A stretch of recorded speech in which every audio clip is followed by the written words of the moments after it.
Chapter 1. Arrest. Conversation with Frau Grubach, then Fräulein Bürstner. Someone must have been spreading stories about Josef K. Because one morning, although he had done nothing wrong, he was arrested. On this occasion, the cook who worked for Frau Grubach, his landlady, and who brought him breakfast at about 8 o'clock every morning, did not appear. That had never happened before. Carr waited a bit longer, looked over from his pillow at the old woman who lived opposite and who was watching him with what for her was quite unusual curiosity. But then, feeling both disconcerted and hungry, he rang the bell. Immediately there was a knock on the door, and a man he had never seen before in this pension came into the room. He was slim and yet solidly built. He wore a close-fitting black coat equipped with various pleats, pockets, buckles, buttons and a belt, like the suits one wears for travelling. It looked particularly practical as a result, though one could not tell what it was designed for. "Who are you?" asked Carr, propping himself up in bed straight away.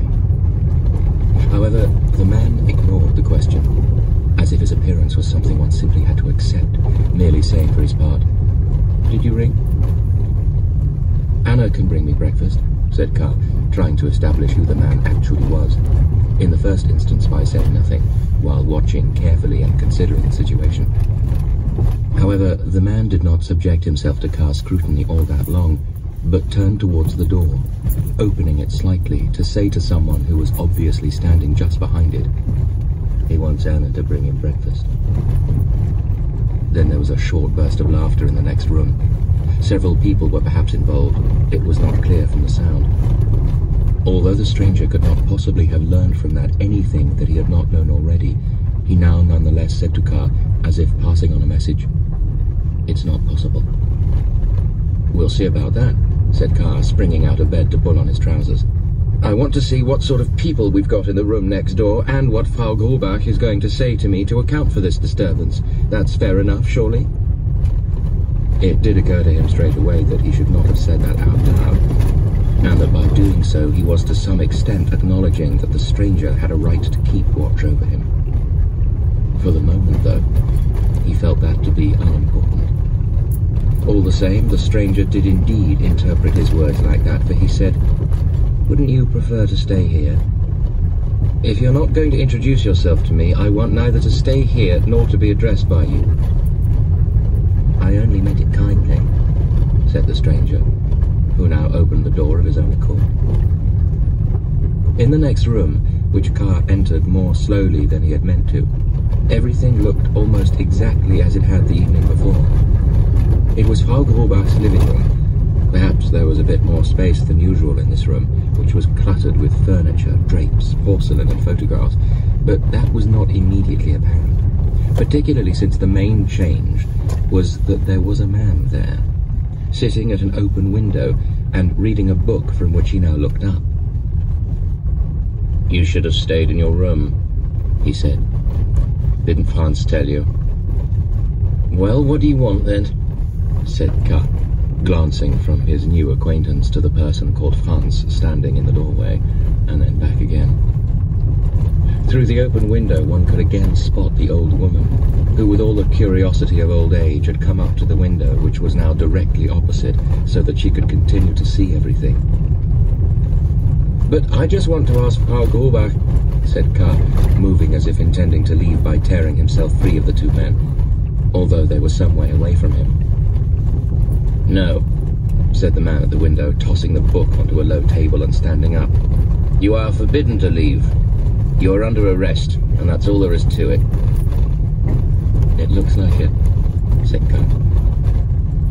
"Why, though?" he then asked. "We have no instructions to tell you that. Go into your room and wait. The proceedings are now underway, and you will hear everything at the proper time. I'm going beyond my brief, talking to you in a friendly fashion. I just hope that nobody hears me except Franz. He himself is in breach of regulations, being friendly to you. If you go on being as lucky as you were when it was decided who your guards should be, you have nothing to fear." Carr wanted to sit down, but now he saw that in the whole room there was nowhere to sit, except in the armchair by the window. "You'll see soon enough how true all that is," said Franz, coming up to him at the same time as the other man. The latter, in particular, towered significantly over Carr and clapped him on the shoulder every now and then. Both men examined Carr's nightshirt and said that he would now have to put on a shirt of far poorer quality, but that they would look after this shirt, together with the rest of his laundry, and return it all to him if the case did turn out in his favour. "It's better for you to give us the thing rather than hand them over to the depository, because mistakes quite often occur in the depository, and what's more, everything there gets sold after a certain period of time, regardless of whether the relevant proceedings are over or not. And the time they can take, trials like that, especially recently. It is true that you would in the end receive the takings from the sale from the depository. However, the first thing to say is that this sum of money is in itself pretty small, because when items are sold, it's not the size of the bid, but the size of the bribe that counts. What's more, experience shows that the takings shrink over the years as they pass from one person to another." Carr scarcely listened to what was being said. The right to dispose of his things as he pleased, a right he perhaps still had, was not one he valued very highly. For him it was far more important to clarify his position. In the presence of these people, though, he couldn't even think. The stomach of the second guard, they could only be guards, kept pushing up against him as if he were a real friend of his. If he looked up, though, he noticed a face that did not match that fat body at all. Dry and bony, with a large, sideways slanting nose. A face that was communicating over his head with the other guard. What sort of people were they, then? What were they talking about? Which authority did they work for? After all, Carr lived in a state under the rule of law. Everywhere was peaceful. All the laws were in force. Who was it who had the nerve to raid him in his flat? He was always inclined to look on the bright side and not to think the worst until it actually happened. He tended to make no provision for the future, even when everything looked threatening. In this case, though, that did not feel right. One could naturally look on the whole thing as a joke, as a clumsy joke, which his colleagues at the bank had set up for reasons unknown to him, perhaps because today was his 30th birthday. That was possible, of course.